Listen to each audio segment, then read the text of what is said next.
এদিকে এনসিপির মুখপাত্র আসিফ মাহমুদ সজীব ভুঁইয়া বলেছেন, আওয়ামী লীগ দেশের রাজনীতিতে অপ্রাসঙ্গিক হয়ে গেছে। শুক্রবার বিকেলে পবিত্র আশুরা উপলক্ষে হুসনি দালাল ইমামবাড়া পরিদর্শন শেষে তিনি একথা বলেন। জানান, দেশের মানুষ আওয়ামী লীগকে বিদায় দিয়েছে, দলটি এখন অপ্রাসঙ্গিক।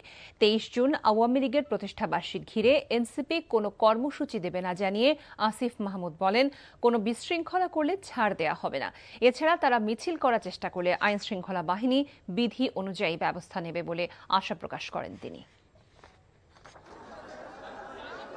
আওয়ামী লীগ এখন আর রেলেভেন্ট না। টুকটাক বিভিন্ন জায়গায় সন্ত্রাসী কার্যক্রম এবং জঙ্গি কার্যক্রম হয়তো করার চেষ্টা করবে, বাট আই থিঙ্ক আইন শৃঙ্খলা রক্ষাকারী বাহিনী এবং বাংলাদেশের সাধারণ জনগণ সেটা প্রতিরোধ করবে।